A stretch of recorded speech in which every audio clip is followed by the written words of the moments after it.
Greetings. Welcome to another class and arguably one of my more ambitious projects tonight. So, this is how to teach online, of course, for the SCA instructor or aspiring instructor. Obviously, a very timely class for us given the current situation, but also I think there'll be some longevity to this subject because I know a number of subjects where staying local doesn't benefit us. It helps us to reach out across counties, across states, across kingdoms, and find others that share our interest and also to share the knowledge that we have. And with modern technology, that is now something we can do very effectively. So, a couple of bits of housekeeping. If you do have any questions, make sure to direct them to the YouTube chat. Also, I will try and monitor the Facebook page for this event, but I can't guarantee I'll see every post there. It's a lot of real estate to track. We're going to be here for probably the better part of 2 hours. There will be a couple points where we stop and I'll ask for questions. Now, if you need a break for a second, but we do have a lot of material to cover. So, let's start off with some of the building blocks here. A little bit about me and what I bring to the table. This is something I always like to start my classes off with. Within the SCA, I'm a 22-year member. I'm a career voice herald. I've event stewarded. I've project managed for a major independent project here, a complete training manual for local heralds. I was the director for site heraldry at Gulf Force for 3 years and deputy director 2 years before that. I was the herald in charge for Onstiora's 40th year celebration. And my current highest rank is a member of the Order of the Star of Merit, our grant service award. Now, outside of the SCA, I have a much more colorful history. Firefighter, armed security officer, correctional officer, engineer. I hold a bachelor's in safety. And I'm now at 8.5 years working IT. So those are what I bring to the table. Obviously, I'm used to very diverse job background, and I like to think that helps give me perspective on, excuse me, on the different types of people that I'm speaking to. I've got a little bit in everything, so to speak. Also, of course, I'm a published author, podcaster, gamer, DIY enthusiast, historian, and geek. Like I said, a little bit of everything. Wait 1 second here. Oh, excellent.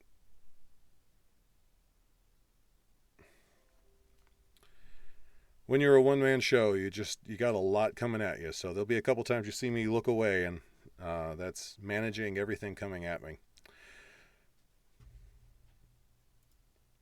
So there are some prerequisites for this class. Just because I'm not going to be dealing with the absolute base level of customer. I'm assuming you know that you have and know how to use email. You will probably need high-speed internet or mobile data in order to do online teaching. That's just a hardware requirement. You need to be functionally familiar with internet navigation and social media. If you made it here, you probably are, but for those of you who may be watching with a friend or whatever, understand that this is a base requirement, of course, and that you have or can create a social media account.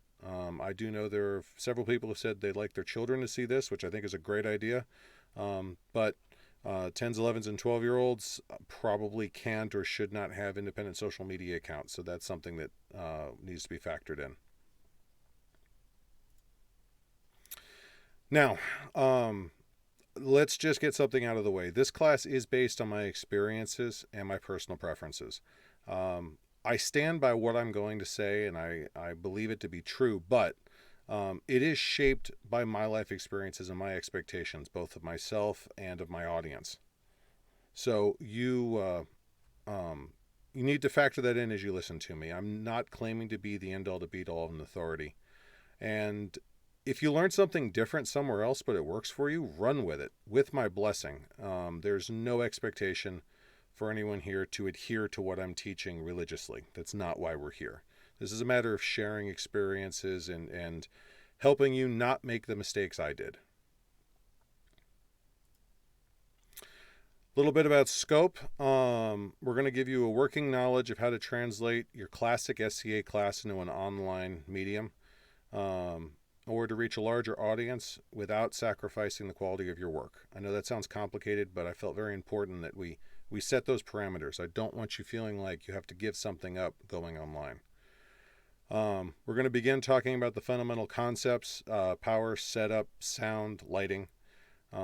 We will cover using conferencing and broadcasting software, and we will talk about differences between them. We will go over a basic overview of OBS, which is Open Broadcast Studio, for managing more advanced presentations. If you're interested in that, obviously I'm speaking to you, and if you're not interested, I encourage you to just keep one eye open when we get to that part of the presentation, because you will probably see something that may catch your interest.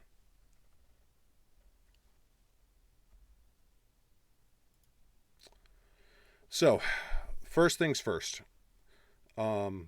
This may seem to go without saying, but I've actually talked to some people that don't put this together in their head. Preparation ahead of time is essential, both in a real SCA class, honestly, and a regular and an online class. You must prepare ahead of time. You need to know your subject matter. No amount of digital material or electronic hardware is going to substitute for being familiar with what you're teaching. You will very likely have limited to zero feedback from your class. And if you've never taught online before, do not underestimate how much that can throw off your mental processes. If you are used to a human class where you can pick up nonverbal cues and people shifting their weight and eyes travel, you're not going to have that in an online environment, even a Zoom environment where you're supposed to see the students' faces. I'm not trying to scare anyone, but just be aware that dynamic is not there. So you need to factor into this. When you approach the subject, keep in mind you will very likely be working off none of the cues you're used to working with. Depending on your subject matter, a well-written handout in digital format, and I will emphasize PDF is arguably, if there's any question about formats, PDF is your ultimate fallback. But a well-written handout can help convey images and concepts that a verbal lecture alone might not do so well in.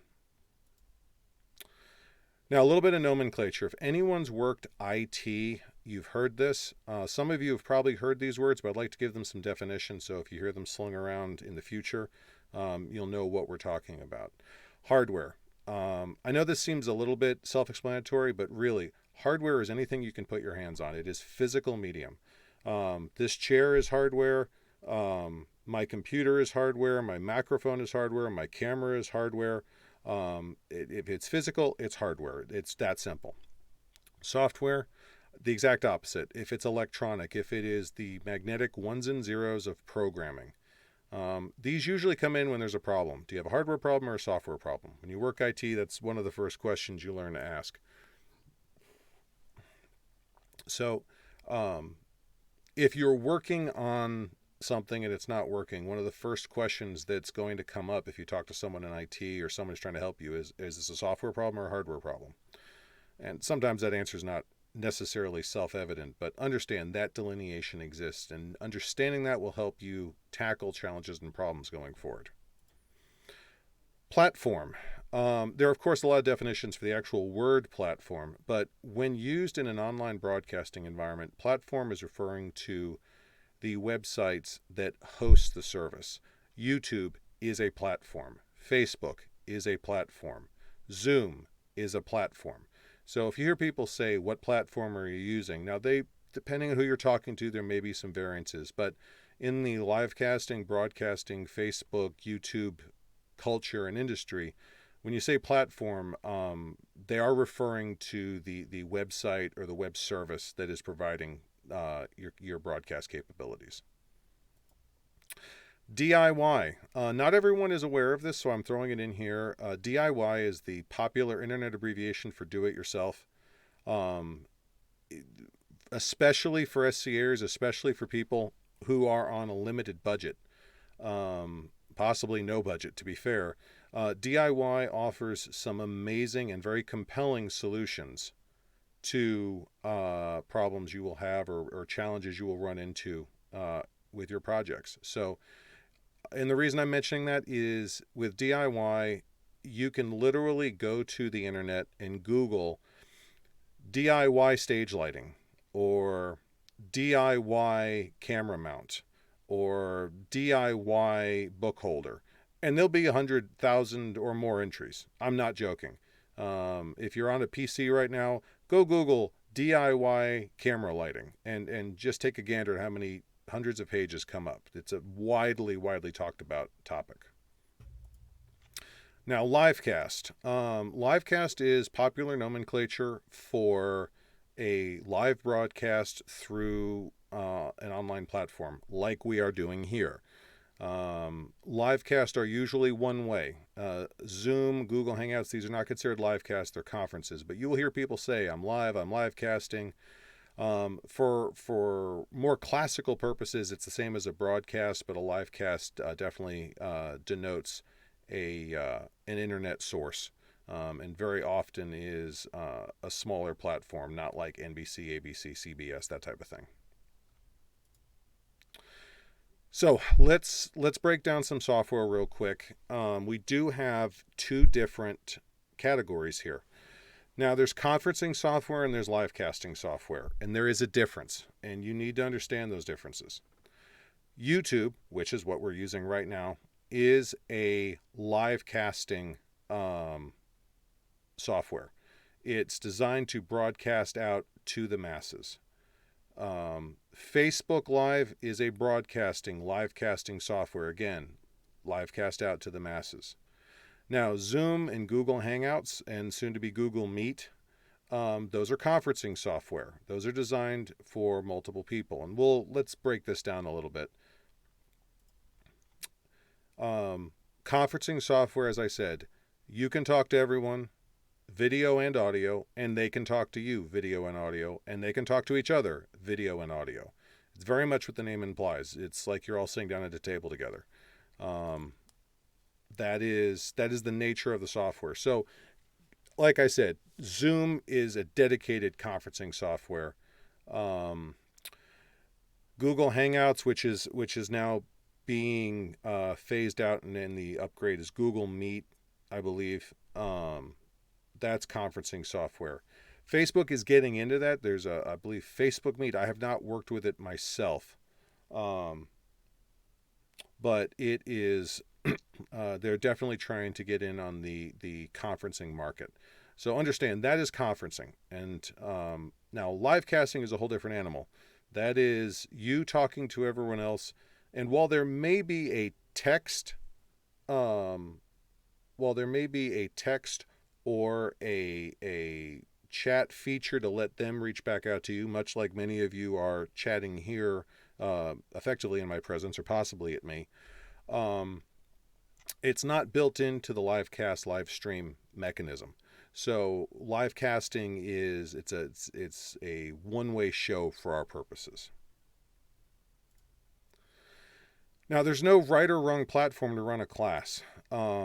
You need to be aware of what type of class you have and select the best type of platform for it. I choose YouTube as a platform for a number of reasons: aesthetic, functional, and practical.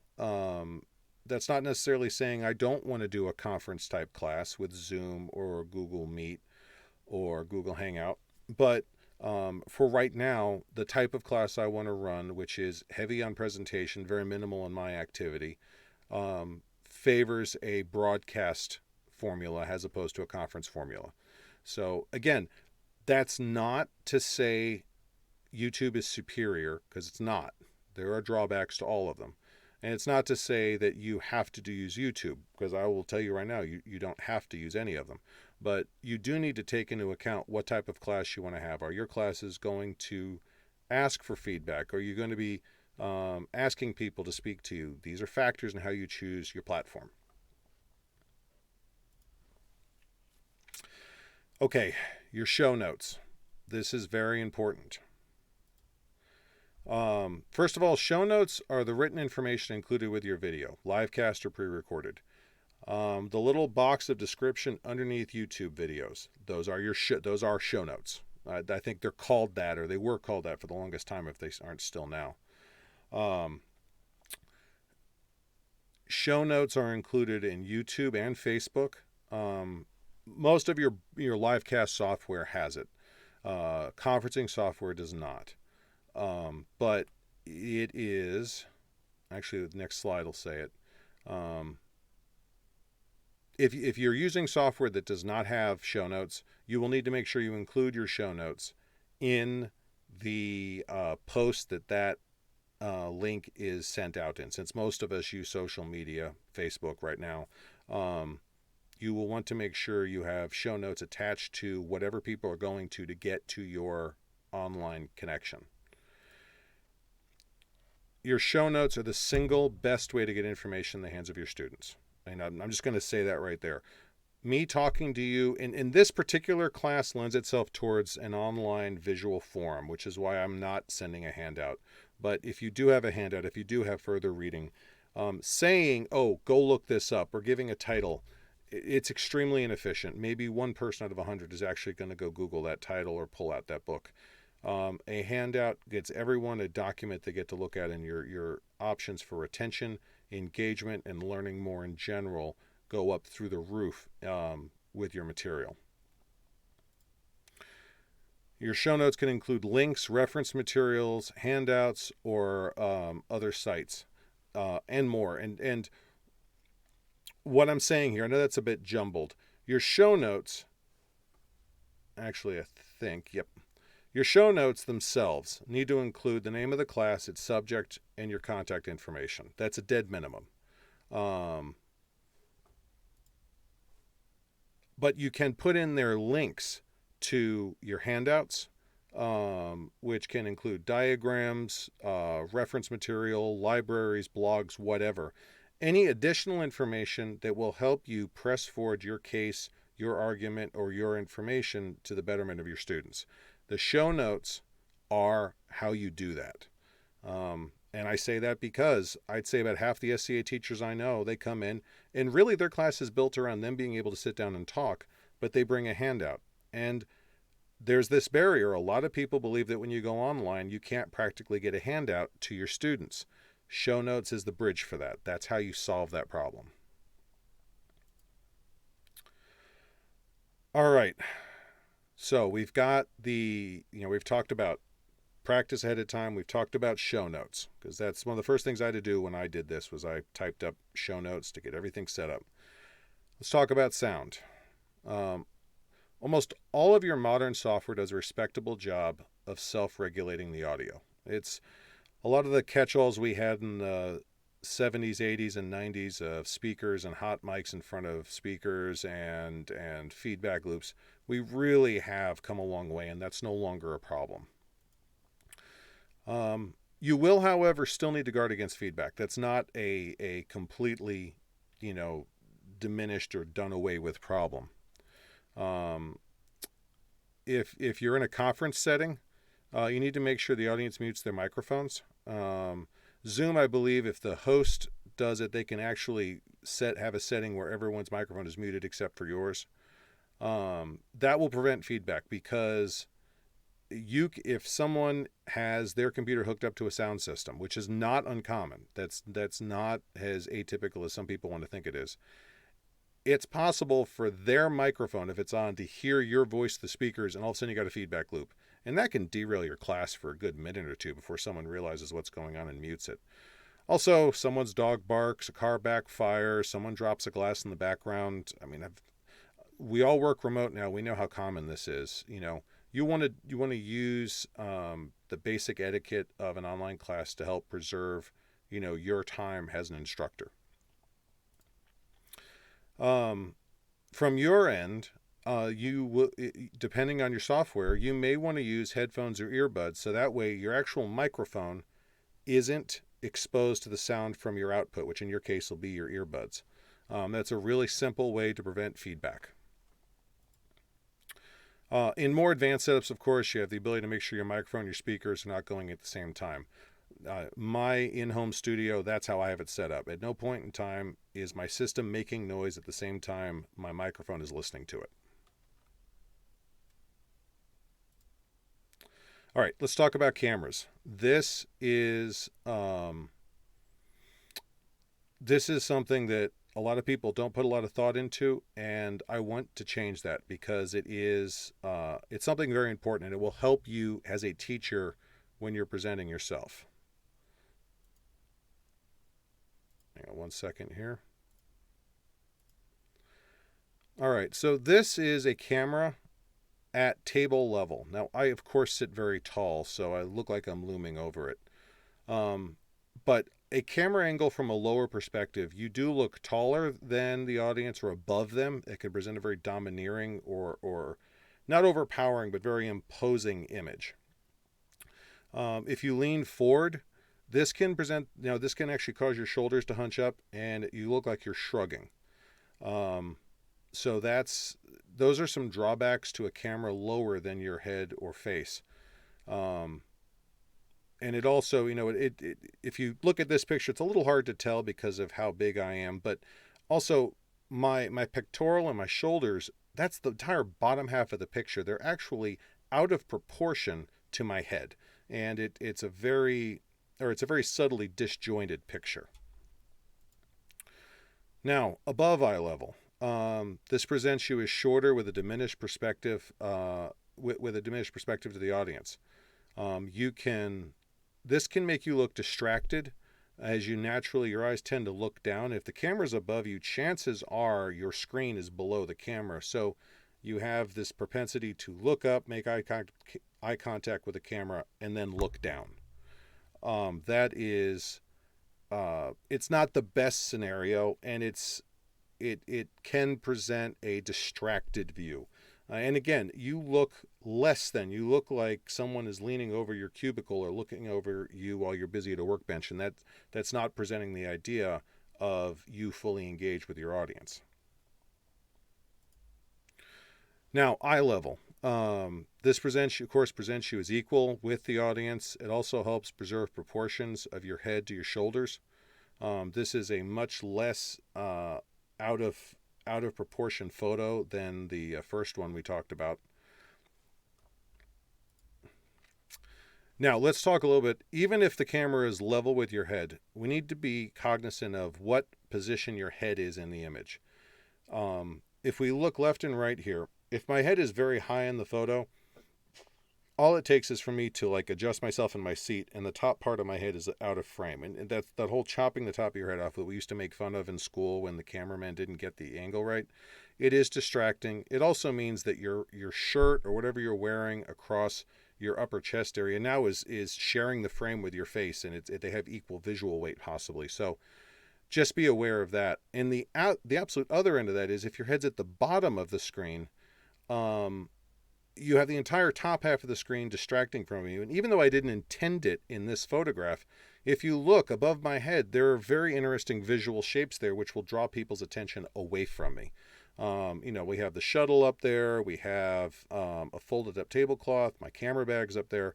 And if I were trying to hold a class, we all know it wouldn't take but 5 minutes of me talking with people or looking up, wondering, wow, what is that shuttle doing up there? What room is this? That kind of thing.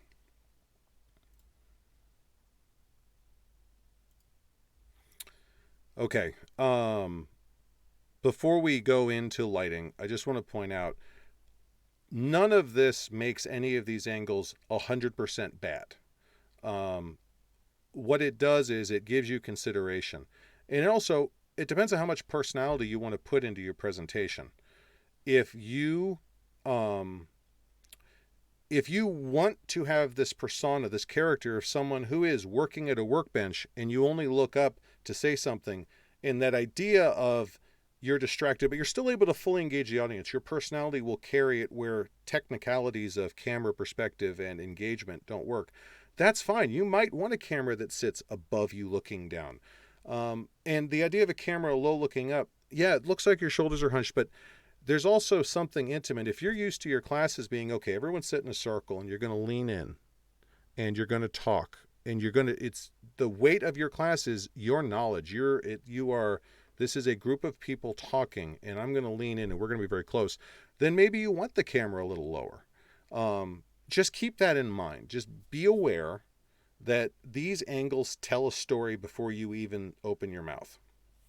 Now, lighting. This is a subject I've had to get very familiar with lately.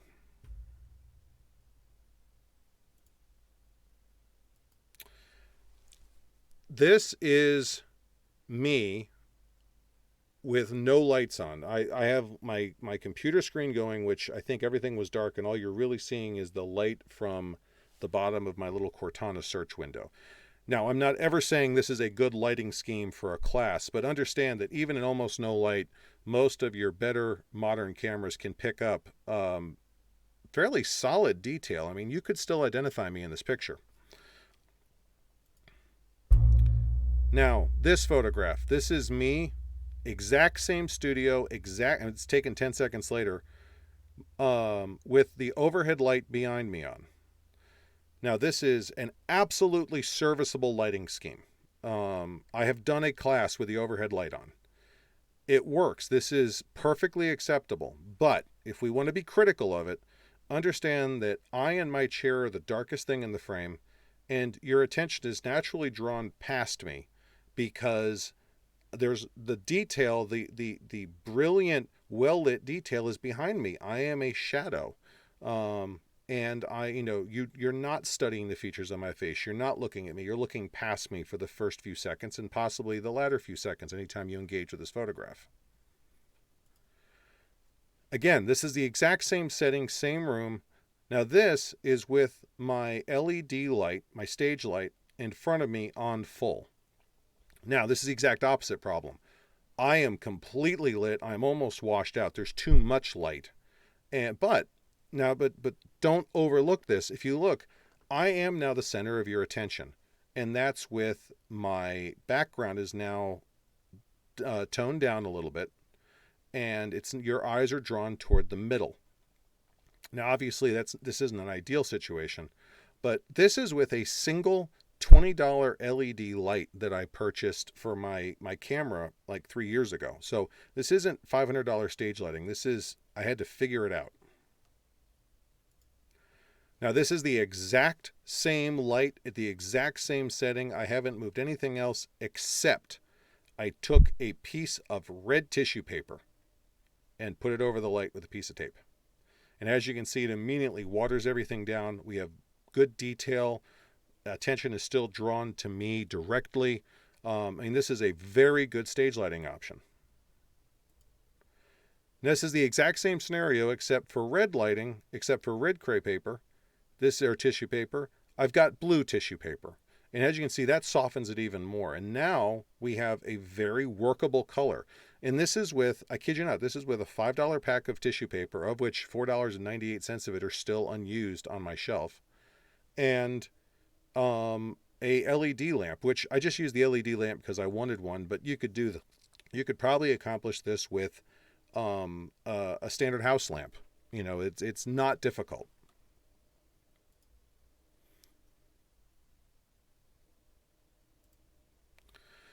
Now, lighting can be as simple as turning the right lamp on or making sure you are facing a certain direction during your class. How much effort you put into lighting is a subjective decision based on how important the visuals are to you.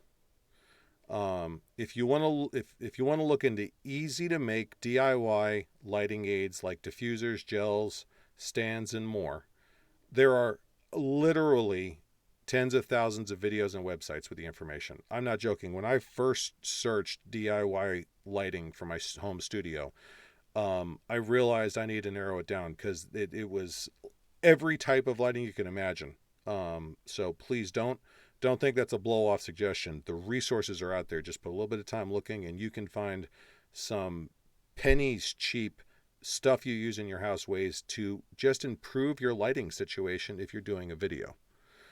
There's no right or wrong answer here. There really isn't. How do you want to look on screen?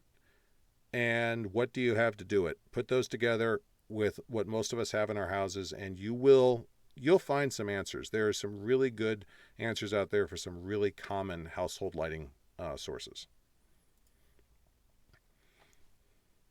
Okay, let's start with all the beginning stuff. How does all this work for you? There is no model, program, math equation, or even class that's going to be able to tell you how all of this will apply to you. There's nothing I can say that's going to say, all right, you'll want to do this, you're going to want to do this, and you're going to want to not do that. No. You need to practice with whatever you're going to do. Now, we're going to get into the hardware in a few. I'm not cutting you off there. But you need to, if you're going to do a class, you need to sit down at that table. You need to have your notes and be able to handle them and figure out, how am I going to read this? You need to see where your camera is going to sit. You need to see what your image is going to look like on the camera. You've got to do a dry run. You've got to hit record, talk to the camera for a few minutes, and see, what does the result look like? What does it sound like? And please don't let that scare you. This does not need to be a big 2-hour involved run through. It doesn't. A quick 5-minute video on your phone can tell you a lot about appearance and sound quality.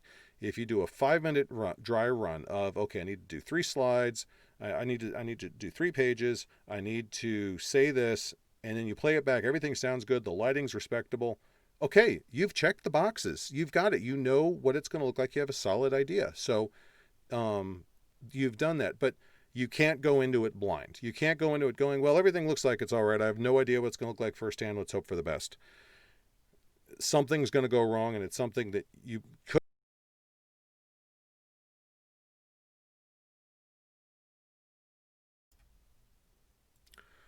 Okay, let it never be said that you guys don't step up to the plate when I ask for questions. My chat exploded here. So I'm going to try and hit as many of these as I can. There was a question about pre-recording and what's good software to pre-record and edit later. That one, OBS is good at recording. It's not built for it, but it's excellent to do it. So I would recommend OBS.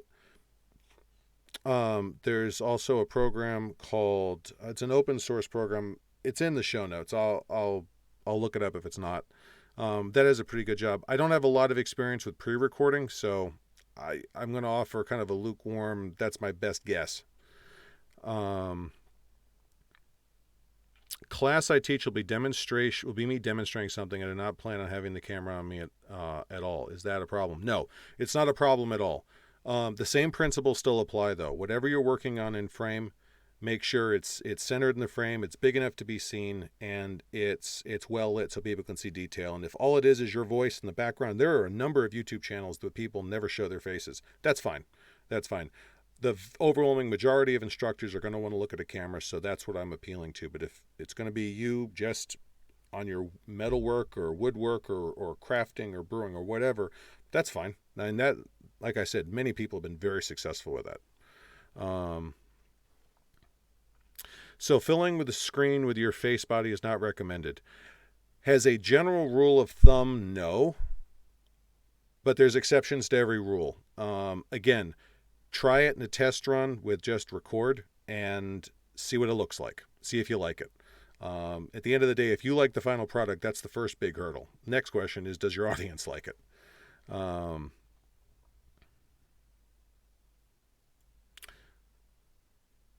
All right. What if you're looking for natural lighting because you are working with colors that you want to remain true? Then I don't have a lot of experience with natural lighting. Most of my time broadcasting is at night, so natural lighting boils down to a candle, which doesn't go well with electronics. I'm going to say then you need to do some test videos of you outside under sunlight and see, how does sunlight work with a camera? Do you need a little bit of shade? You may need to park under a pavilion. I don't know. That was a brush off. I'm sorry. I don't know what your answer is going to be on that. And that's a really unique question, but I like it. If you're thinking that far ahead, you're going to be outside using natural light and you're worried about it washing out colors, then you're already in the game. Definitely do a test run. Whatever you want to do, whatever you're doing with it, go outside, set up your table, just hit record, do a thing for 5 minutes or 20 minutes or whatever, and then come back inside and look at the video and see what you think. Other than that, you'd have to play it ear by ear, and if you have any questions on that, look me up after you've done it. I'm happy to chat with you.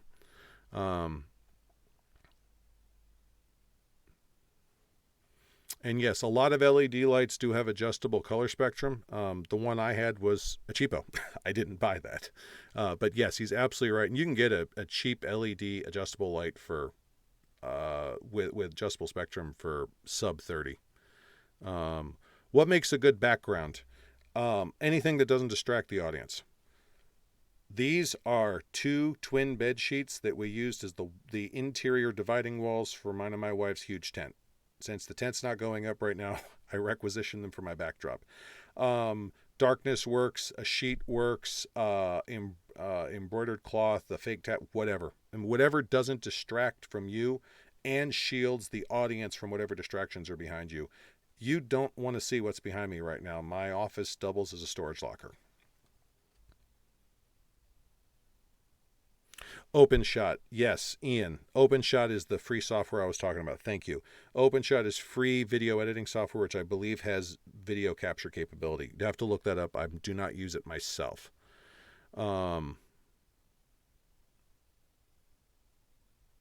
Okay, so we got those out of the way. There's a lot more questions than I was anticipating, so I thank you very much for engagement. All right, so let's move on. Okay, smartphones. Statistically speaking, probably about a third of you do not have a computer that you can do a broadcast through. So, smartphones. And these are a valid option. You can use these to teach a class. So, we're going to talk about how. Quick bit of nomenclature. Two major types of smartphones. You have the Android. There are a number of companies that make Android phones. An Android phone is any smartphone that uses the Google open source phone operating system called Android. So that's where the name comes from for those of you who aren't aware. Apple, however, they have a proprietary operating system on their phones. It's built only for Apple hardware. So you'll hear Android and Apple, if you weren't 100% cognizant of the differences, that is the difference between them. We are not going to be dealing with the differences here. Everything I tell you should, I don't use an Apple phone, so something may bite me on this, but everything I tell you should apply equally to any smartphone made within about the last 4 years. All right, let's talk hardware. You need a smartphone stand. You need a power cord. You need some sort of lighting. And you should have earbuds. I'm not going to say you have to, but you really should have earbuds. Now, quick bit on power cord. I can't tell you how many times I've heard people say, or have said myself, oh, I've got plenty of battery. Connecting a broadband data stream for something like Zoom or Google Hangouts or anything like that is a massive power drain. Whatever you're used to your battery running at, it's going to nosedive, even if it's a brand new battery. Now, I'm not saying it's going to die in seconds or even minutes, but a 2-hour battery can suddenly look like 55 minutes from fresh charge. If you're doing a live class, my number one advice is you need to have it plugged into the adapter and the adapter plugged into the wall, and at no point ever the twain shall part. You just don't want to mess with a power issue in the middle of a class. Because if the phone dies or goes into power save mode, it'll disconnect you. All right, software. Facebook, Google Hangouts, and Zoom all have built-in audio and video management software when you run their programs. All of these are free apps available, or applications that are available for download and install. And all of them you will have to have an account for. So that's the limit of your software need. For phones, it's really all kind of baked in.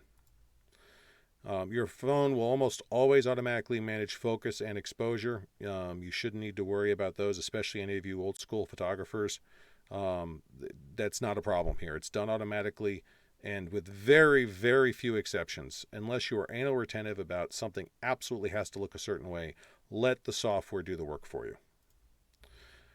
Now, a couple people have asked about YouTube. YouTube does not have a built-in live casting program commonly available for all users. If you pull up YouTube and you try and live cast from the website directly, it'll tell you can't. Only their premium, not even their premium, only their high-end makers who have 100,000 or more viewers have that ability in their account. So now we can still use YouTube, and that'll be when we work with desktops, but that requires third-party software. All right, let's talk about smartphone stands. Some people freak out about this. You don't want your phone moving during class. You notice my camera's not moving. The background's not moving. I've got everything fixed. I'm moving. Nothing else is. Same goes with your phones. Now, if you look at these pictures, I've got a pretty good mix here. That first one on the top left, take a close look. That's 2 binder clips and a rubber band. And guess what? That works. I've never used it, but I've seen people use it, and it's solid. It'll hold the phone. It's all you need it to do. That middle one is, you're actually supposed to buy that one, but the point is that's just a little piece of rubber shaped to hold a phone. And if you have a 3D printer, you can make one of those. And I know people who have it, which is why I'm saying it. If you look at the one on the top right, someone cannibalized a fork with a pair of pliers. And that will work. That'll hold a phone. If you want to go a little bit high end, that stand down there at the bottom right, that's a dedicated phone stand designed to hold your phone up and at a certain angle. Now keep in mind, a lot of these will hold the phone at a tilt back away, so you're going to need to account for that, unless you want it looking up at you. And we talked about camera angles, so factor that in. Now the bottom two on the bottom center, bottom left. The bottom center one, I own one of those. They were like $6 on Amazon. It's a clamp. It's a tight clamp, and it's got a set screw that lets you rotate it. It's almost universal. There's like 1 or 2 makes of phones I'm aware of that won't fit in those jaws. And the bottom is a 1/4-20 UNC unified coarse thread screw. That's the thread on your tripod mount. So you can literally screw that into a tripod. And that'll hold your phone just fine. The other one that's a little spring-loaded, the one with wire on top. That's just a spring-loaded clamp, which I'm using in my studio here, and I'll show you. Now, some people freak out when you say hardware, you need a phone stand. I want to show you something. On the left here, this is a little adjustable leg tabletop phone holder. It's very straightforward, very simple. You can get these for $7, $8, $10. They're not expensive. Now, I'm not saying you got to run out and get one, but I'm just saying we're not talking about a $50 investment. Now, right next to it, you want to say that's the other end of the spectrum. That's a dedicated tripod. That tripod on Amazon, I think, was $18. So, again, you don't have to go get these, but understand that if you have resources to put into this and you want to buy something, a tripod is not automatically a $50 discussion like it was in 1985. Excuse me one minute.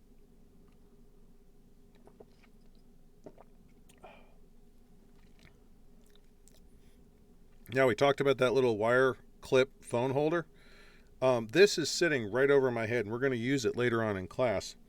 But on the DIY theme, what that is that's the phone holder. And I've purchased a 1/4-20 thread. You can buy them at 1/4-20 means 1/4-inch diameter, 20 thread unified coarse thread. It's international standard for machinist and machinery. You can go to Lowe's or a hardware store or go online and buy 1/4-20 UNC threads. And I've got a screw, and what's up there that's a 3/4-inch PVC cap. It's a plug because it's solid on one end. I drilled a hole through it, and from the inside I put the thread through. I threaded on the clamp, and all of that pipe that's up there is dry fitted. There's no glue, and it holds the phone just fine. It's been up there for 2 weeks now. And I'll show you what's up there in just a few minutes.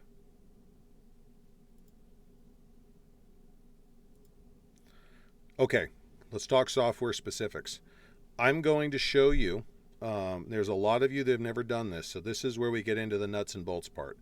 I'm going to show you how to do the connections for all of the major software, and we're going to start with Google Hangouts.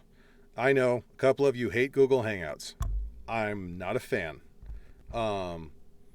myself, but it's a valid platform. It has some advantages, so we're going to go over it. Now, and like I said, this is for smartphones, so give me one moment here.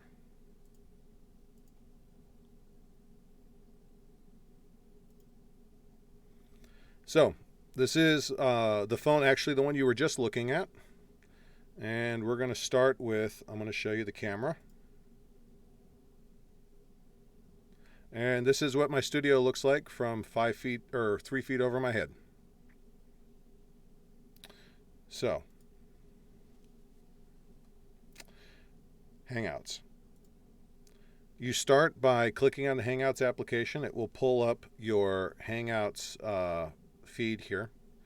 And if you want to start a group, what you have to do is you have to start by creating a Hangouts conversation. And you say new conversation. And then you say new group. And then you have to name the group.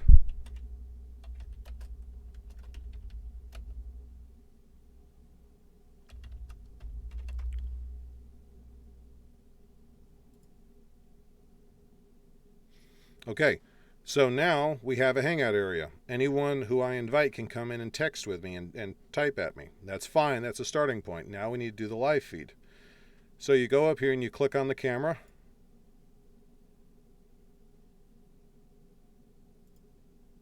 Oh, what did I do?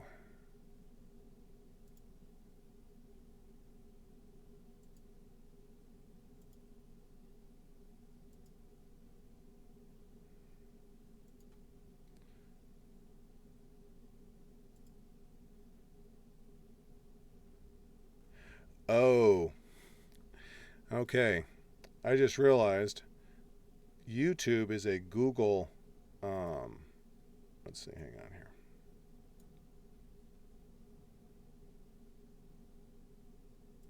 Let me try one of my old feeds. There we go. So this is, I'm now live on this feed. And it's now streaming it out. Now, no one's watching me at the moment, but we're streaming it out. Now, let me show you. How do we share that? Click on, you go up to the corner, and you click on the 3 dots, you click on invite. Now, you can add people, or you can hit share link.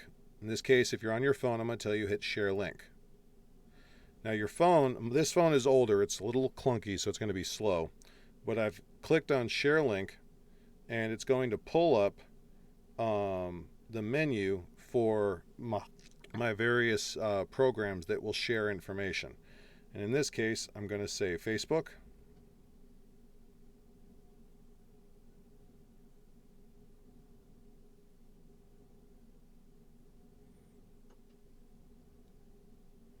And Facebook always takes a minute to load.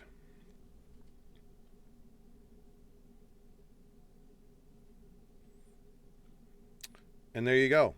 And you can go up here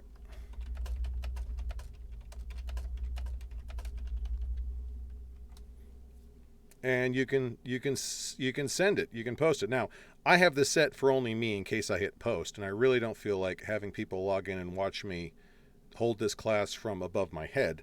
But there you go. That is how you do that class. And then at which point it's up to social media side, your Facebook feed, to distribute that link out to whoever you want to attend that class.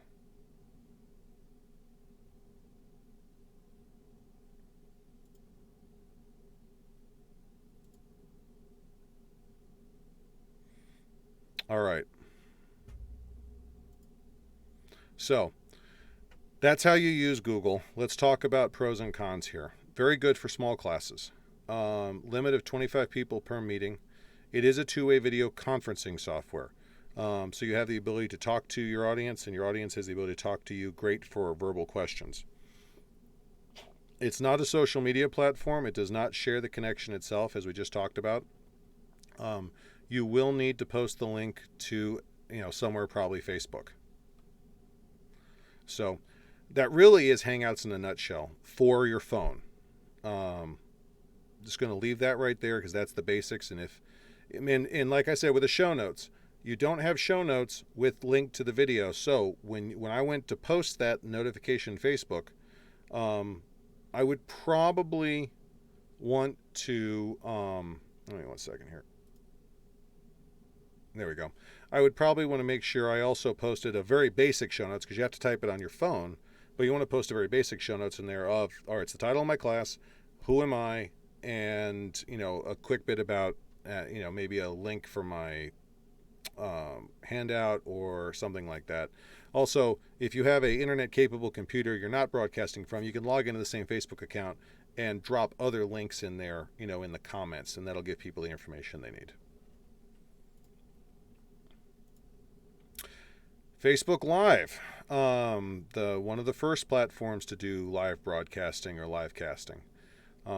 It's good really for any class size. There's not a viewing limit. I've used it. There are some content creators who generate views in the tens of thousands, so it's very functional there. It has only a chat-only feedback, which very much the dynamic you're working with here with YouTube. As part of the Facebook social media site, your Facebook Live broadcast has built-in ability to announce your class. So, getting the word out, announcing it to your group or your feed or whatever, it's baked in. Facebook Live videos have attached show notes that link in the video. So we talked about show notes again. These are included. So let's go ahead and I'm going to show you Facebook. 1 second.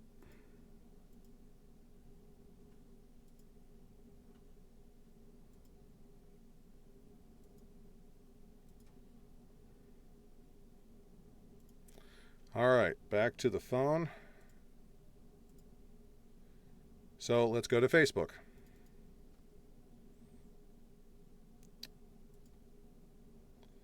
So standard your phone profile, and down here there's a link that says Go Live. And we're going to click on that. And again, exact same camera angles before, same camera. It says right here, tap to add a description.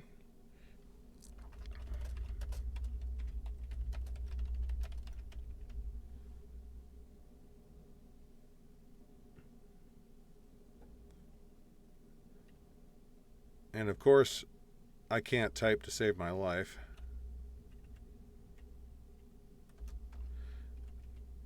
There we go. And you can say done.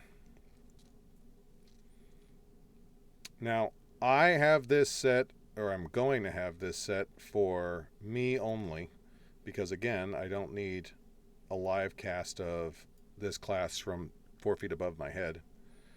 But then you can say live streaming, start live video. And you'll see that pulsing, starting live video. That's it connecting with your local data source, in this case, my home router. So there you go. You are now live. Now, how do you get the word out? You go down here. Hang on 1 second. You can manually invite a friend. Or, 1 second.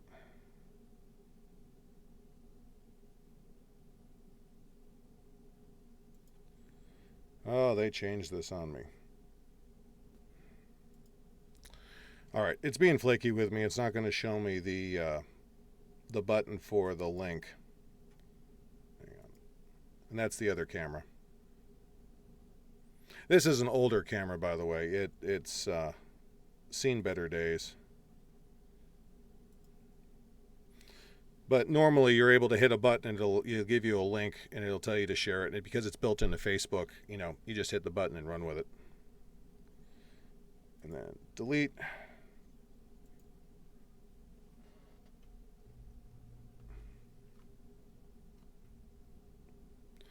All right. So that's Facebook. It's not the most user-friendly for live casting from your phone. And one of the reasons why I tell people to practice exactly moments like that, where it's like, oh, they changed where the buttons are again. All right, Zoom. This is It's kind of the new staple for conferencing software. Now, a couple of things about Zoom. We do need to talk about this. It's good for small to large classes, limit of 100 per meeting. Without the premium account, premium can get larger. It does have two-way video. You can cross-communicate with each other. It's not a social media platform. You're going to have to share that link. We'll talk about that here. You will need to post the link somewhere else, most likely Facebook. Now, this is why it's very timely right now. Normally, Zoom has a limit of 40 minutes per class or per meeting if you don't have a professional account, if you haven't paid for it. Now, someone has to pay for it, and their account will give you all the time you need. And I know a lot of us have said, oh, they're giving out free time right now. And they are, except not universally. I was in a Zoom meeting personally with my Pelican not that long ago. And it was during all of this, the COVID lockdown. And the meeting timed out at 40 minutes. Didn't even give us a warning. So while I encourage people to consider using Zoom and learn about it, understand that it does have some built-in limits. It is a premium service, and there are restrictions if you're not a paying member. All right, let's talk about Zoom on your phone. All right. So, again, click on the icon.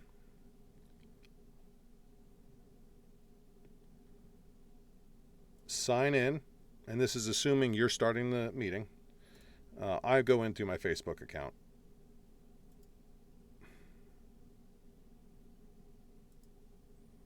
Then launch Zoom again, and it will relaunch, and this time it will connect, and you are now in the Zoom command center. It's real simple. Click New Meeting, Start a Meeting.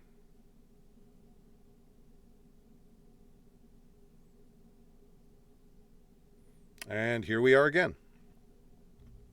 So again, you can mute your microphone, you can stop video. Now, share. This is where the button's built in. These are, no wait, that's sharing your, that's sharing files. Okay, hang on. Let me go back and show you how we got there. Participants, bottom left, invite. And at the very bottom, click Copy Invite Link. Now, you can minimize this. The camera's still running. Then you go back to Zoom, or you go back to Facebook, rather, excuse me, and you drop that in, and there, people can click on that and join your link. And then you just hit post.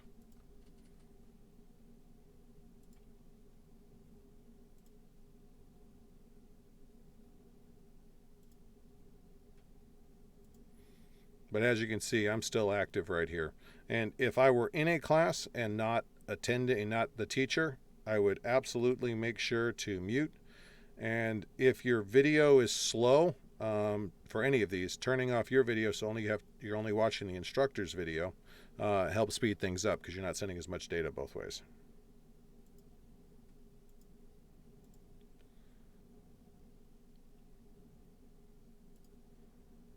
All right, so Facebook, Zoom, and Hangouts.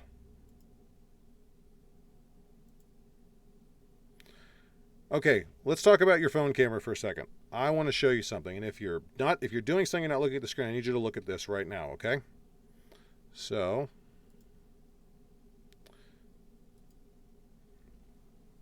all right. All right, let's see if we can get this where you can read it. That is the letter E, correct? I mean, we're all on the same page here. English letter E. Now read it. What most people don't realize about their phone until they try and hold up written material or directionally important material is that your phone, by software, this is not built-in hardware and not every program does this, reverses the image so you're looking at a mirror. And that's done for a couple of reasons. Number one, it's done for psychological reasons. A human mind is kind of adapted to looking in a mirror and understanding that left and right are reversed in the image I'm seeing. Even the image I'm seeing right now on my screen is very disoriented because I'm seeing a full reverse of myself. My right hand goes up and I see it on the left side of my screen. Is that a game changer? No, but it's something you need to be aware of, because if you turn around and say, okay, raise your left hand, and you hold up your left hand, you need to remember that what you're seeing in the image, or more importantly, if you hold up a picture of something that has text on it, if you hold it up to your phone, the image that you're showing the audience is not, they're going to see that reversed image. I know this from firsthand experience. And since you're holding a paper up, you're probably not looking at your phone just then. Again, one of the reasons why we practice, but this is a particularly big alligator that bites people. So just be aware of that. It's not built that way in PCs. We'll get to that in a minute. But phones, it's a thing.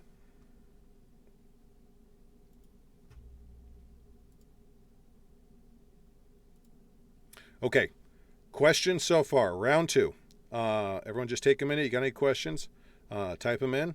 And I'm going to go ahead and look at what we have, and I'll see what I can answer.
Okay. So, as I go to unmute it, someone pops another question in.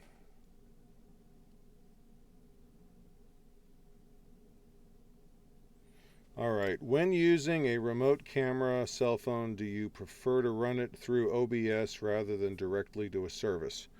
We're going to get to OBS in a minute.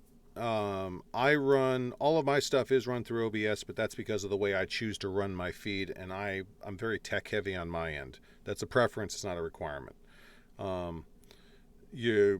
As to what would work, what I would prefer whatever creates the end product that I want.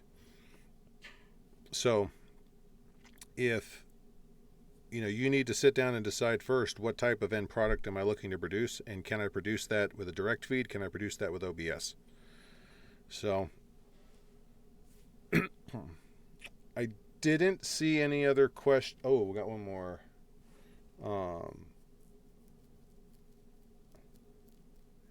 I don't know. I do not know the internal logistics of King's College, Von Steuro's King's College. That's a question you're going to need to direct at the autocrats. All right, we still got a lot of material to cover, so bear with me. Here we go. All right, now we are up to computers. This is for desktops, laptops, and frankly, tablets are kind of in between the two, but I'm going to treat them as a personal computer for the moment because of their abilities. All right, the type of hardware you're going to need for a computer: a webcam that includes integrated web cameras, a desk or a table, something to hold it on, possibly an elevated platform, headset or earbuds like we talked about before, and lighting. Again, lighting is going to be the big thing. All right, so software. Let's talk about software for a minute. Facebook, Google Hangouts both work through websites on your browsers. If you're not familiar with them, if you're not used to using those as broadcasting software or live casting or meeting software, the preferred interfaces, preferred browsers are Chrome and Firefox, and those flip flop. Like I could say they prefer Firefox because they do right now, and 2 months from now they may say, okay, we prefer Chrome because of the way they run. It's just an ongoing dynamic thing. You need to follow the prompts, stay current with the software, and find out what the current preferences are. Much like phones, computer cameras usually have software that auto manages light and focus, so you don't usually need to worry about that. Now, Zoom is a standalone application that you will need to install. It is free. It's not going to ask for your credit card, but it is an application. You don't want to try and run it. My understanding is there's a browser version. Don't mess with it. Not if you're broadcasting. If you're watching, that's another story. But if you're broadcasting, if you are the instructor, you will want that resource native to your system. It's cleaner, it's smoother, it's more reliable. YouTube, like I said before, requires third-party software to live cast through it, but anyone can upload pre-recorded content. In short, if you pre-record something, if you just hit record on your phone, record, you can then take that video and upload it to Facebook. That's actually built into Facebook's got a page you can just drop the video on.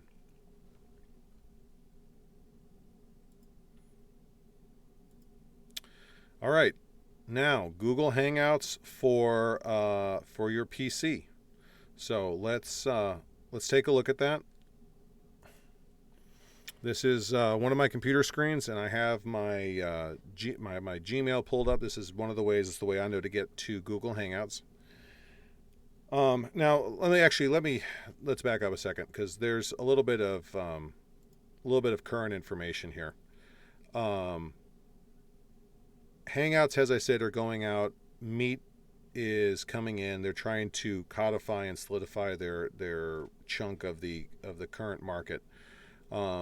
And someone did point out in the chat, and I am now aware, as of just a few hours ago, that they do have real-time closed captioning services. So that's a major boon. But understand that right now, Google specifically is in a period of transition. They're trying to get a new platform out. They're trying to scale back and eventually get rid of Hangouts. So everything I'm saying you is good faith, best knowledge. Will it change in the next 2 months? Absolutely. Almost guaranteed it will. So, like I said, let's go back here. As I said before, new group.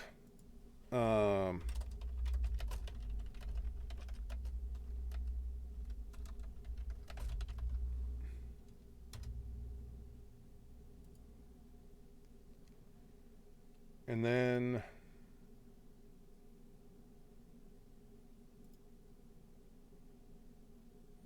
now, as you can see, it's showing a much lower resolution picture. This is my integrated web camera on my laptop, which is to my left. And I'm looking almost completely away from it because my screen is on the right. But that's the image that anyone is going to see. This image is what people are going to see when they go into the meeting. Now, if you want to invite people, oops, wrong one. You go up here, actually start over again. Man in the corner with the plus sign, click that, then you click go to link or copy link to share. Then you minimize that. You are still live, you are still on that screen. And then you go to your Facebook feed and you paste that in. And then you can share it. It really is that simple.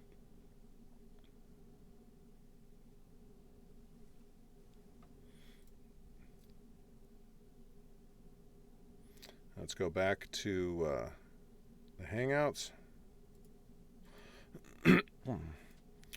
Now, as I said before, it does allow screen sharing. You can go down to here.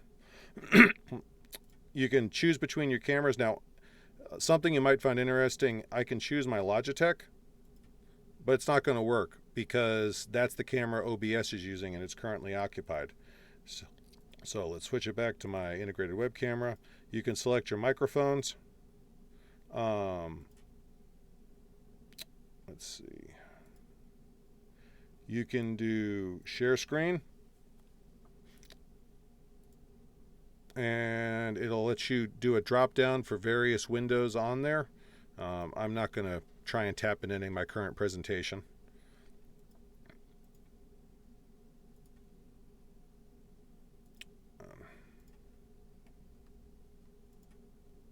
And it really is that simple. And of course, down here in the corner, you have your chat box. And you see the chat. It's not the best situation. That's part of the reason why they're upgrading it to Meet, but the same basic interfaces apply. It generates a link, and you have to share the link, and it uses this image, and the image is low res if you're using a built-in camera. So we're going to go ahead and hang up. Let's get back here. Again, 25 limit to 25 per meeting. That's the built-in for Hangouts. I don't know what Meet's numbers are. I haven't looked it up. Offers two-way video. It's a conferencing software. It's not a social media platform. You'll be able to now on the PC. You'll be able to better see the chat and the screen, and you'll be able to see more faces at one time. It has the same base capability as the application on your phone, but more screen real estate gives you more ability. And as I said, it has screen sharing.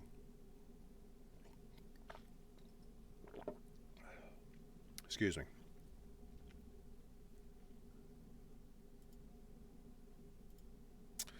Facebook Live. This is where it actually gets really different. The Facebook Live feature on your phone is one interface, and when you do the one online, if you've never done this before, it's kind of a trip. So let's go back over to my screen. All right, so this is my Facebook feed,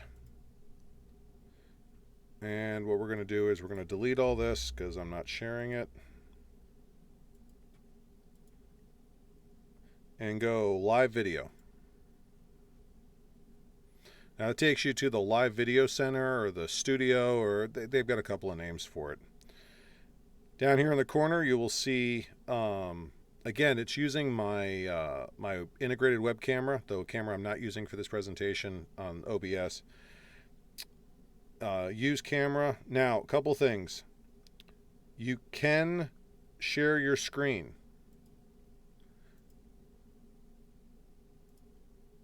But you can't change it once you start live casting. So once you start sharing your screen, that's it. That's you for the whole duration. That's a limit of the software. You can select your microphone. I have several microphones on my computer. You can select your camera. As you can see, I have several. Now, let's go back up here. This is the preview screen, and it's what is going to show when you're monitoring your live feed. Now, remember I told you about show notes. Well, this is where you get to actually do them. So share this on your timeline. You can also share to a group. This is where you select who your friends accept. In my case, I've got an SCA filter. I've got a public. Who do I want to see this? Now, this show notes field right here, that's, even though the field is physically tiny, that you can drop 1, 2, 8.5 by 11 pages worth of text in there. So that's where you want fully laid out show notes with all your details, anything you want in, links to your handout, all of that. Paste that in there. Don't type it. Type it in Word. Type it in a word processor, but drop it in there. And then once you're all set, once everything's good to go, you like your image, you like all that, down here at the bottom left, hit go live. And we'll do that right now because it's only me. It gives you the countdown. If that doesn't give you a heart attack, I don't know what will. It did the first time it happened to me. And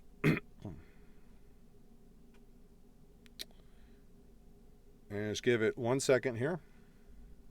All right, so we are now live to an audience of no one. Now, sharing the video, this is where it gets a little bit flaky.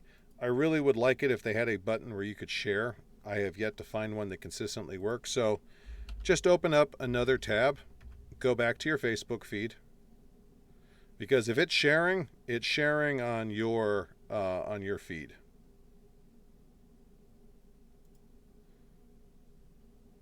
And then you can now share this post to whoever you want. You know,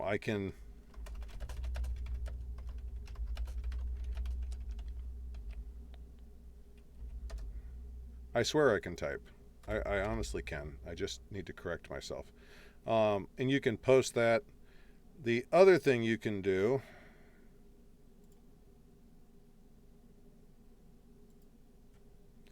is go down here and share to a group. And you can just go down here and click as many groups as you're part of.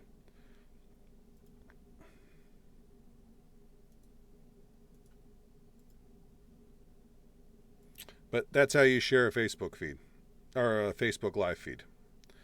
We're going to end video. It's going to ask you to rate the quality. And then I'm deleting this video because there's no reason to keep it up. And we're done. So let's go back here. All right. Facebook is good for almost any class size. It's a huge platform. There's no viewing limits. You can get tens of thousands of viewers just like the phone app. Chat only feedback for class members, which pros or cons on that. It's a thing, but it does give you the ability to see text information. As part of the social media, Facebook social media site, Facebook Live Broadcast has built-in ability to announce your class and get the link to multiple groups, as I just showed you. Facebook videos Facebook Live videos have attached show notes, as I showed you.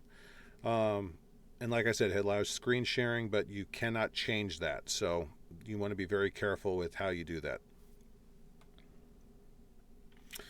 All right, moving on. Zoom.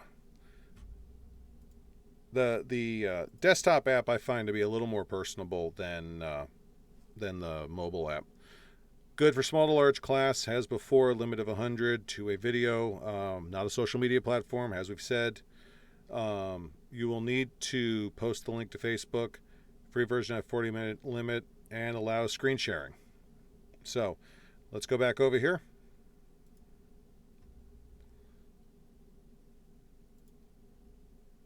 And we're going to say start a meeting.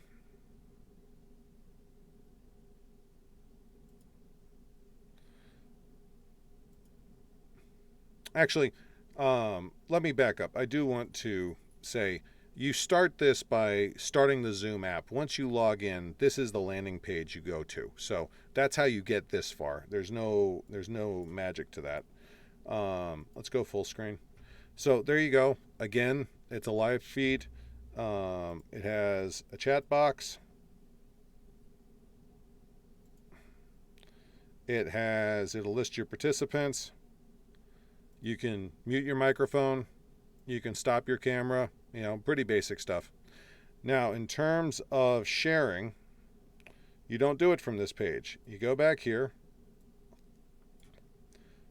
Right under my personal meeting ID, click copy invitation. Just hit copy. It'll drop an entire text block on your computer clipboard. Whoops. And then let's go back here.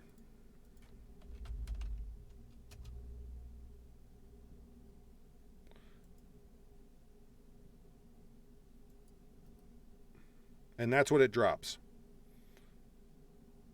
It says your name is inviting you to a scheduled Zoom meeting. You know, it gives you the topic, and then you click on that and you can go in. And then you hit send, send to whoever you need to.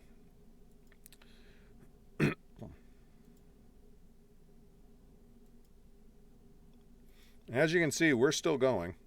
So let's open that up. When you're done, you hit end, confirm end meeting for all. If you're the host, that will end the meeting. And I accidentally hit record, so I'm not worried about that.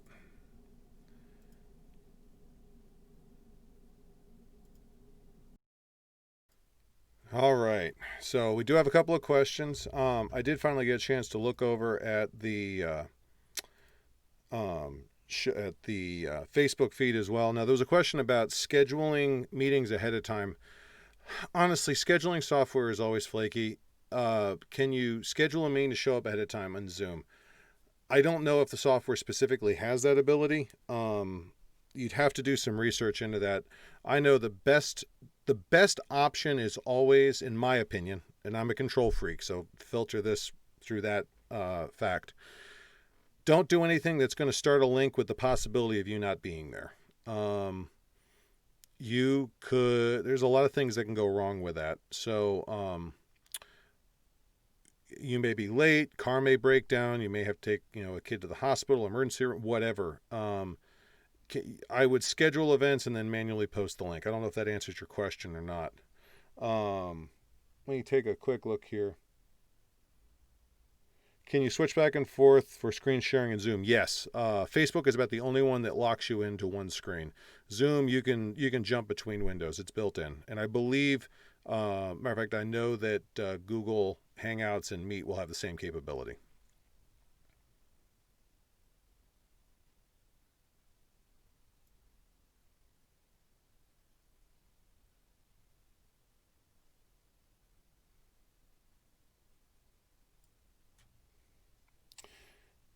Okay, if I were doing classes in Zoom, I will need to share some examples from my laptop, but mostly the camera will be on what I'm doing.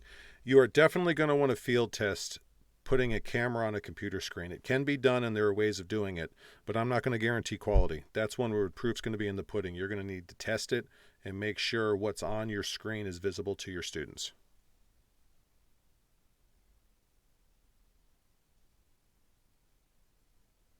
All right. Darren points out that you can schedule Zoom meeting days or weeks ahead of time. Um, if that works for you, run with it. Okay. So, um, I don't see a landslide of questions further than that. Um,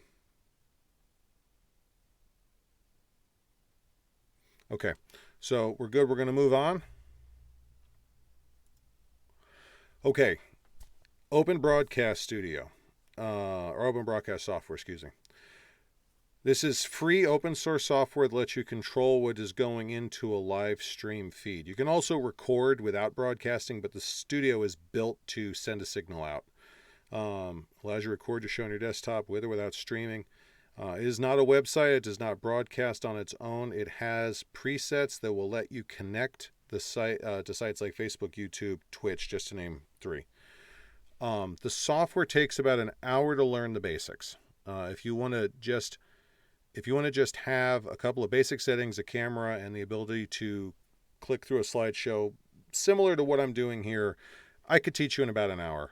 Some of the settings are advanced enough that if you want to learn them, you can spend weeks working on your studio skills.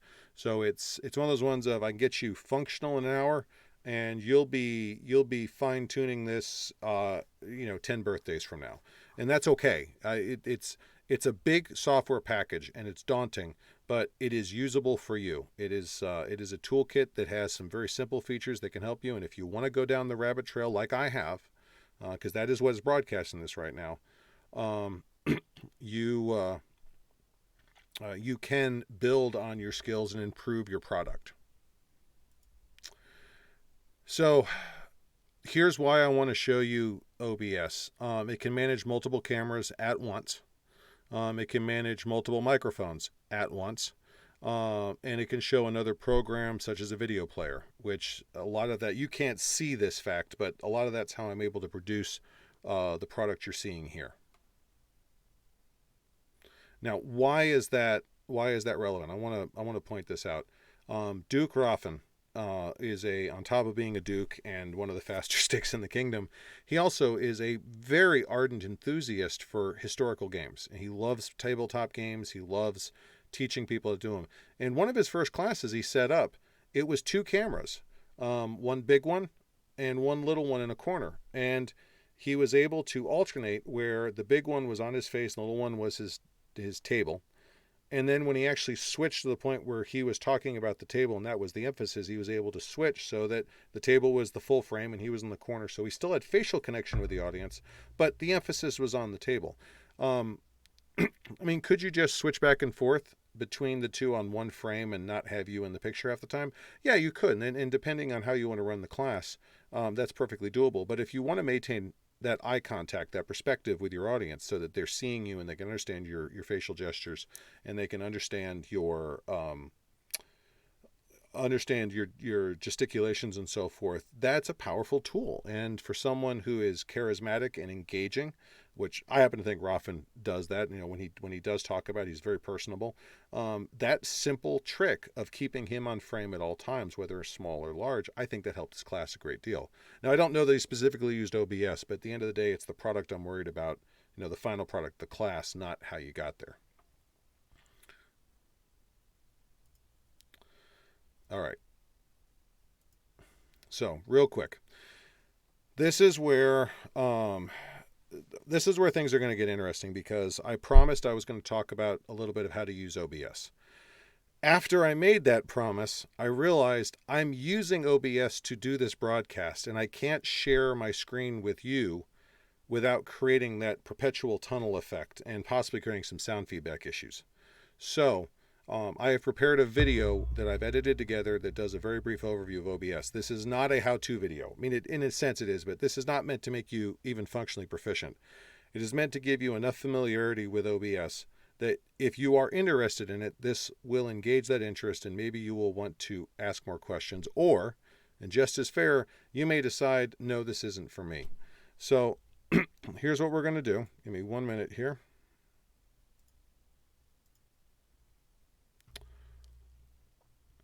We're going to go over to my other screen again, full screen share. And if you will, this video is about 10 minutes long. Just watch, and I'll be back in a minute.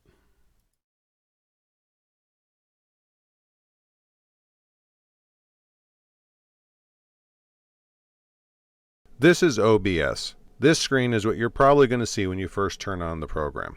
Now, you may have seen something different. You may see this.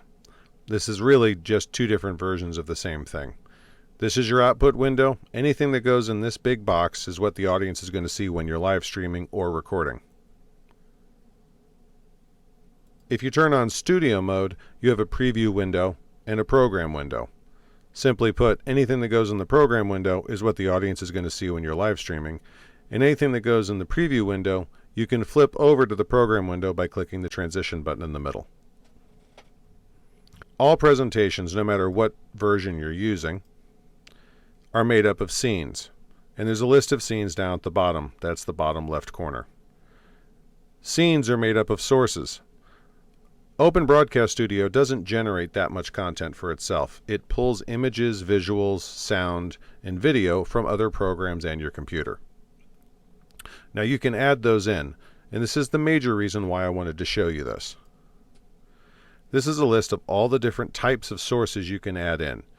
You can add in sound, you can add in a web browser, you can capture a whole monitor, and in this case we're going to do a window capture. You can name them anything you want. Now this is a list of all the different windows that are currently open on my computer. This one says right here, presenting, how to do an online class. So this here, this is the class slides that we've been going over. This window is capturing whatever the presentation is. I can't change it while I'm in here. I have to go over and actually click on the presentation window. Now you'll notice you can see my cursor moving around. For some people this is what they want, for others not. If you want to take the cursor out, go down to Settings at the bottom of Sources and uncheck Capture Cursor. Now I can go over, my cursor is currently on that screen and I can see it, but you can't because the window's not capturing it. And I can click and go through the presentation. Suppose I want to add a video to this. Video capture device, fancy way of saying camera really. Add a new one, click OK. Now this is my integrated webcam on my laptop, which is to my left side. Click on this drop down and it'll show you all the different cameras that are currently connected to your system. In my case, I have 2. You say OK. Now, this is the Logitech window. It defaults to this size. I can grab this and I can move it around anywhere I want on the screen. I can also make it larger or I can make it smaller. I'm going to put it in the corner. Sometimes you'll put something on here and it'll vanish. What happened is the order got moved around. You see? All you see now is the window with my presentation on it. Down here in Sources, it's very important that you take note of the order that things show up in. This window capture is on top, and my video capture is one layer below it. This organizes them as if you, the viewer, are up here looking down, and it shows you this, and then this, and then this, and so forth down the list. If something down here is underneath everything else, it's in a layer too deep to be seen, you simply use the up arrow here and click up until it's visible. Now this is all fine and good, but the audience who are over here aren't seeing anything yet. Transition. Now it can see that. But I haven't added any sound yet. Click Add. Add Audio. You can rename this input device anything you want. And here's the drop down. Now I'm just going to select my default microphone on my computer.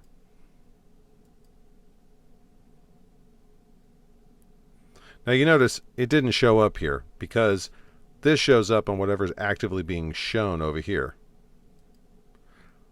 There you go. Audio input device. And you can see that my voice is being picked up by OBS. This is all fine and dandy for fancy presentations like I like to do, but some of you are probably wondering, why do I need this? Why would I want to use OBS? Well, let me make another scene and I'll show you the real power of the software, especially for the beginner doing online classes. We're going to do scene 2. Again, you can name these scenes whatever you want. We have a blank screen. Now remember, I had 2 cameras. So video capture. We're going to say video capture 2. So we're going to select the integrated web camera. We're going to say, all right. Now I'm going to make this a smaller frame in the corner. Now I'm going to add a second video device. Video capture.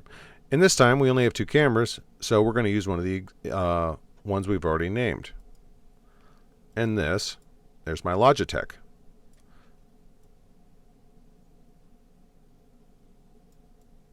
Now, I know 2 cameras of me is redundant and a bit vain. That's not why I'm showing you this.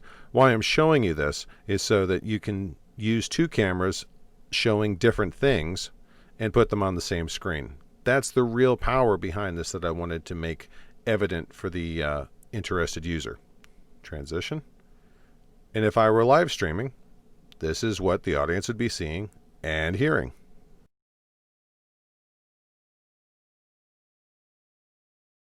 You can simply hit start recording and it will record everything in this screen on the right, or if you're running standard mode, it'll record everything in the main screen. Just like you were doing a live cast, except it's recorded, and it'll give you the option to edit it later and balance out sound and all that.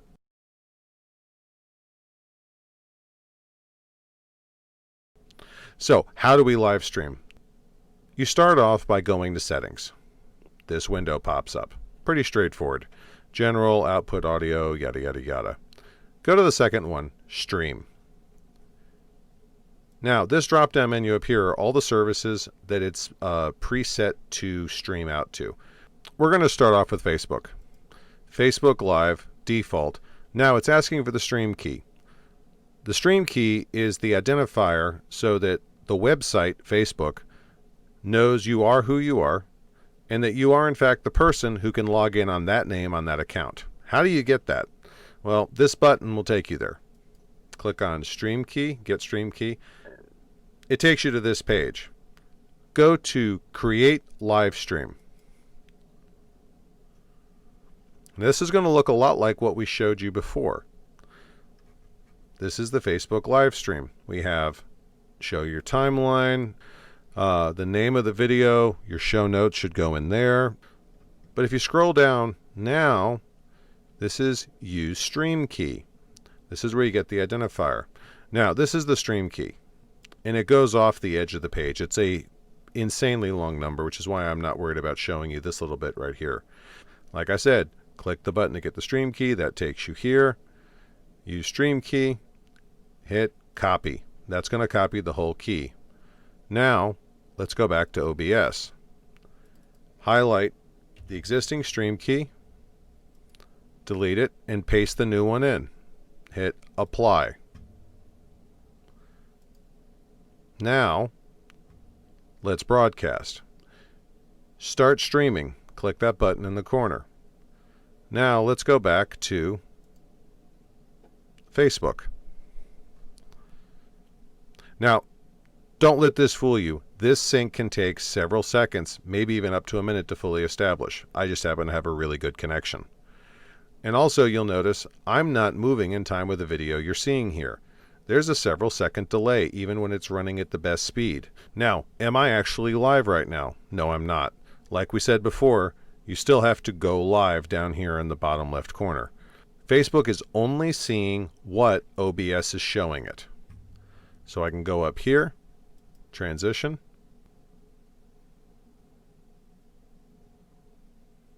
and there you go. So that's how you go live with Facebook.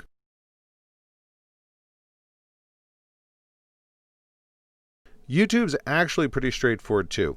Let me show you. So again, go settings, and you want to go stream. And this time, go YouTube Gaming. Get stream key. That's going to take you to the to the YouTube page. This is the old control room. This will be going away relatively soon, so I'm going to encourage you not to use it, not to get used to it. Go to Live Control Room. Just like before, it's going to ask for this information.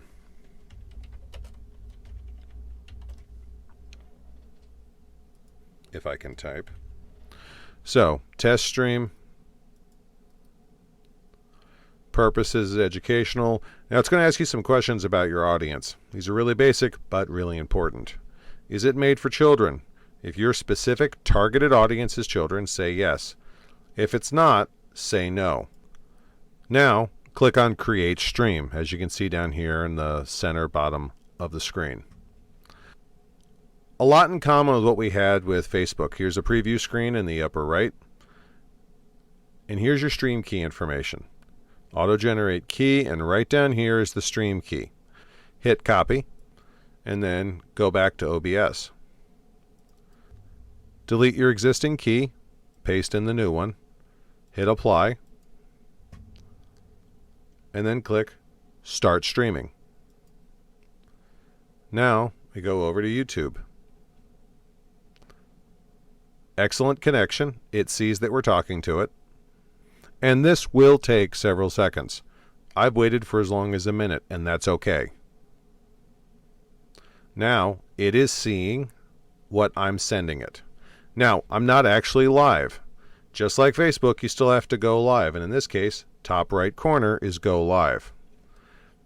Before you do that, you can let everyone know ahead of time that you're going live. Right next to the go live button, there's the share arrow. Now you can click each of these, any of these links you want, and that will pull up that web page for Facebook, Twitter, Blogger, whatever. You can copy the link and then open up your Facebook account or Twitter or whatever social media platform you want, or just email, and you can paste it. Now this preview will take several seconds to load, and then I can post it. Once you do that, you're ready to go. Go live, give it a few seconds, and you're on the air.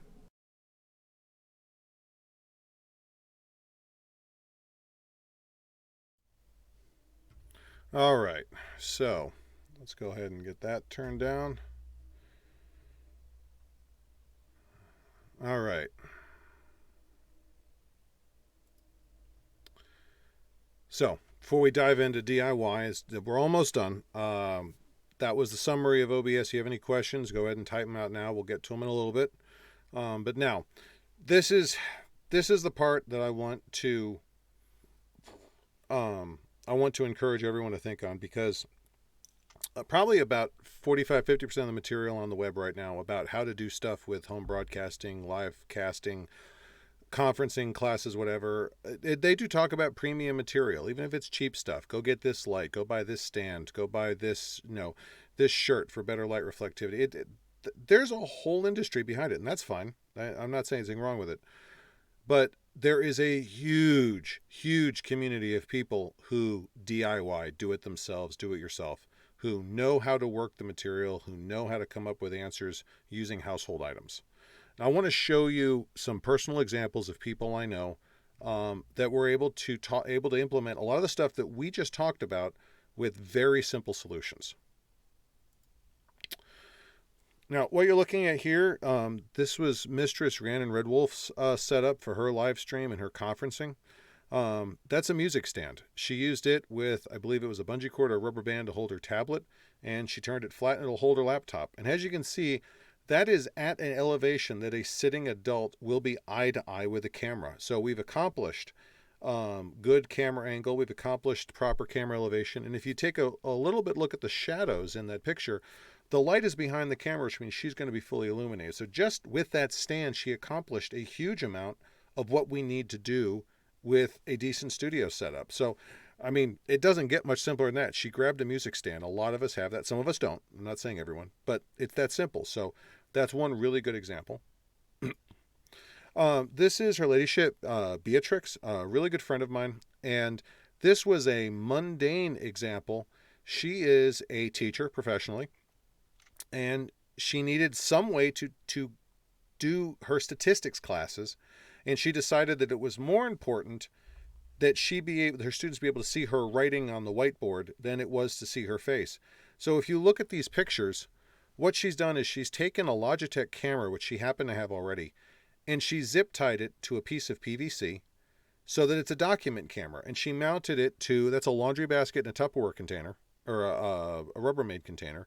And in the other picture, if you look over her shoulder there, she's got additional weight on it to keep it stable so it didn't shake while she was using it. She's also elevated it further off the table, giving her a wider field of view and more room to write stuff. There are $40, $50, $60 rigs. If you were to go and look for document camera right now, I think the starting price on one of those is $20, $30, and you can easily get 40 or 50. And there are a couple of 3- and 4-figure models if you want to do the professional stuff. That's homemade stuff and about $2.50 worth of PVC out of a home repair store. So, and some zip ties. So I want you to understand that these setups work. We talked about, also we're talking about lighting solutions. The actual light you're looking at right now on me, if you look at that first picture, that's my LED lamp. That's what I use for a number of classes so far. And what I actually did was originally I turned around, just bounced the light off the wall, which decent job diffusing, but I had trouble with balance and it wasn't that good. So I took some foam core, and that's some parchment paper, oven parchment paper, and some tape. And that is a light diffuser made of foam core, parchment paper, tape, and a little bit of hot glue and 2 little pieces of dowel rod for support on the intersections.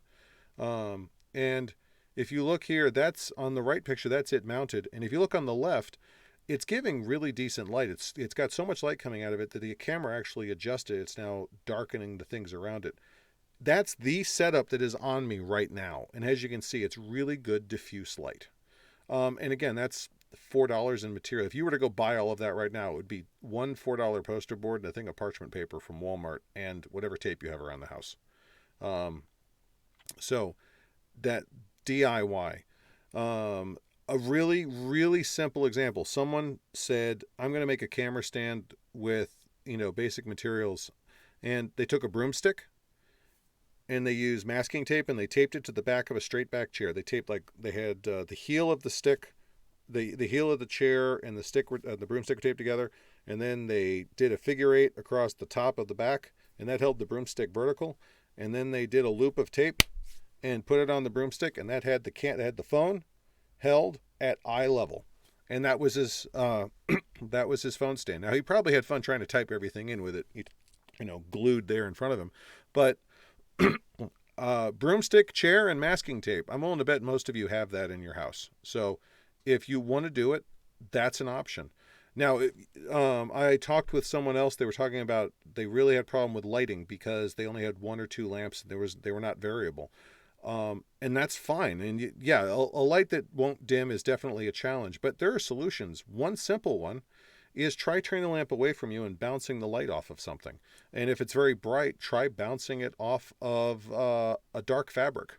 The person in question does fabric dyeing, and I said, I'm willing to bet you have some dark fabric. Try try bouncing it off a plaid or something. That will diffuse the light. It will soak up a lot of the visual energy off of it, and you'll have to play with it, what fabric, what light, and all that. But you can probably get the right type of light balance, and that's just a whatever works. As I've told you, this is DIY studio. Those are bed sheets. This is a tablecloth pulled over my chair because I didn't want faux black leather with cat claw marks in it in frame. DIY is ingenuity, and if there's anything I can say about the SCAs, we have ingenuity in our blood. Okay, that's honest to God the whole class. It's my first run through, so now I'm counting on you guys to put your thinking caps on, spend about 5 minutes, and I want you to think of some really good questions. Tell me what wasn't covered, what questions you had.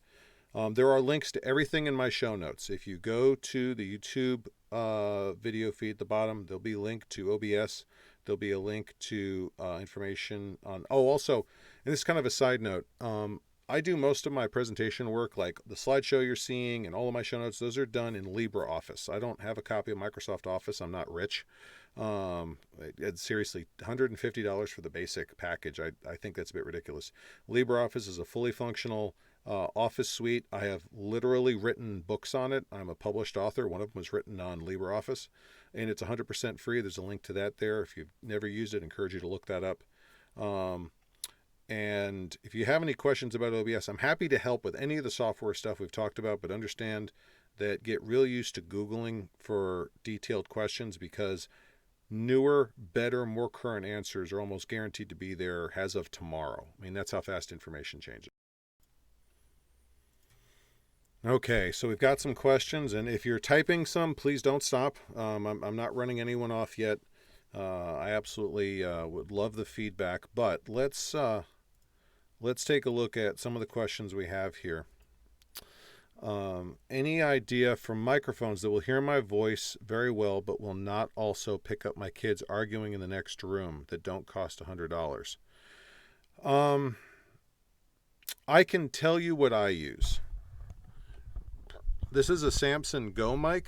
Now, I cheated. I put it on my Christmas list, and I got it for Christmas. But I think it was $50, 40 or 50. I don't consider that breaking the bank.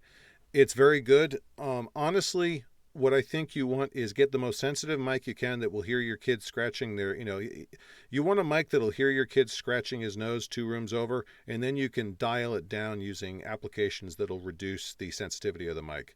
I can always balance and reduce a more sensitive mic. I can't nurse sensitivity out of hardware that doesn't have it.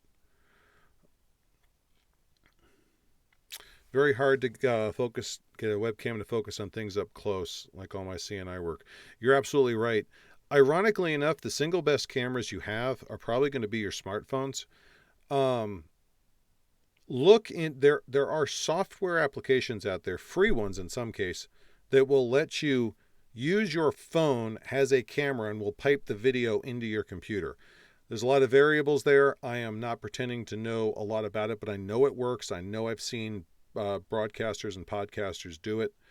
So you may want to look into using your phone either as a camera or just broadcasting off your phone because of the better camera resolution. As far as focusing on detail work, you're going to have to play with that. I don't have any answers for you, unfortunately.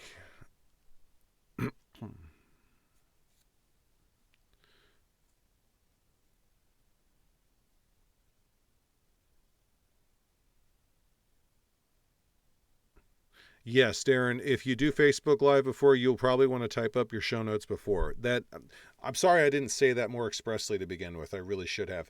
Um, all of this needs to be done ahead of time. You need to sit down at your computer, type out anything you want to put in. So the day of, all you have to do is copy paste. That really is something that's part of the preparation side of it. Um, I have a Logitech myself. That's what you're looking at me on right now. I think mine's a C920. Excellent camera. Price is competitive. You get what you pay for with cameras. A $20 camera will give you a $20 image. I'll just say it. But I've had good results with my C920, and worst case scenario, keep the receipts.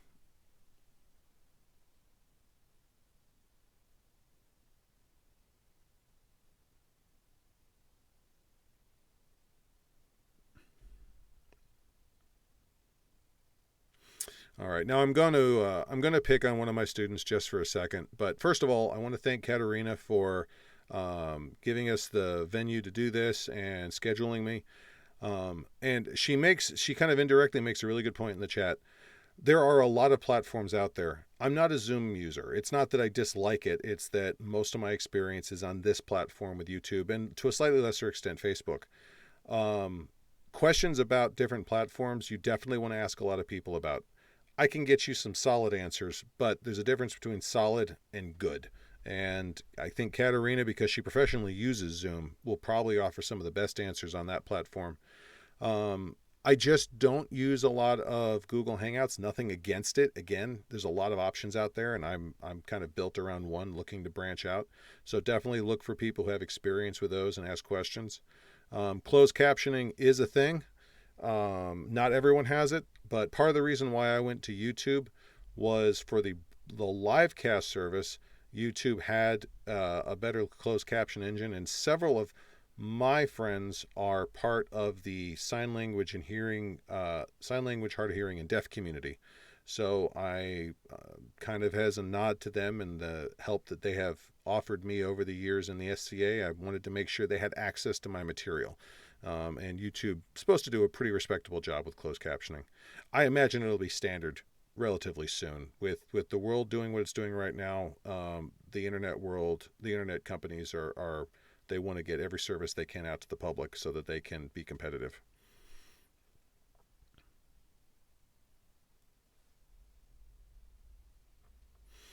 Okay, I'm going to check one more feed here.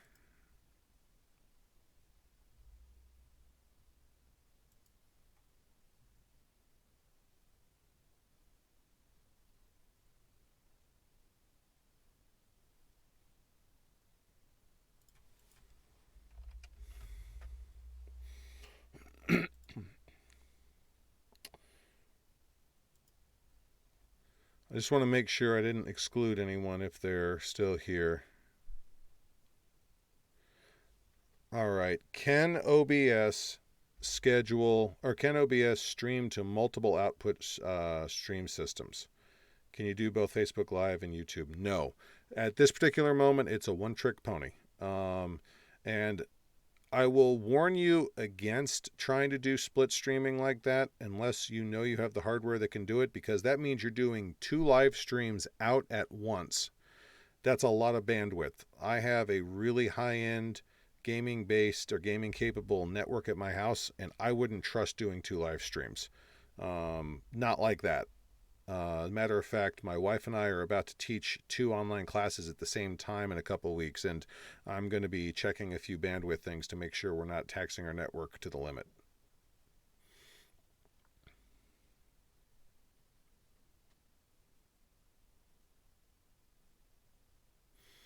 Now, there's a question here about multiple camera angles. That's a good question. I've always built my studio around single camera, single angle, case in point. But if you want to run three different cameras and flip between them and you have that ability, run with it. If you want to build a mechanism where you're able to move the camera and not have the movement on frame, like camera, then switch to a slide, move the camera, switch back, or build into your presentation the act of moving the camera. Again, I didn't get too much into this, but keep in mind, there's very much a performance aspect to this. You are performing for an audience. You can call it teaching, you can call it performance, but with something as sterile and detached as online classes, it's a question of personality and engagement of your audience. That's why we do video versus just sending emails to each other, because video is more engaging. You see the person. If you can work in to your act, for lack of better terms, moving this camera, go for it. At the end of the day, if it works, run with it. I'm not going to tell you it's a bad idea. The only two things I'm going to tell you are a bad idea are things that'll get you kicked out of the kingdom or things that'll get you investigated by the FBI. Other than that, we're probably in good shape. Now, online broadcasting is a community, both in and out of the society. So I encourage you, if you want to get into this or if you're into it and want to learn more, please go to YouTube, subscribe to some of the bigger broadcasters out there. A lot of people do how-to videos. There's literally hundreds of thousands of videos. Someone said they upload 5,000 videos a day just on how to do OBS stuff. I mean, that is how prolific the information is. So look for the community, reach out to people, reach out to me if you have any questions. My contact information is in the show notes.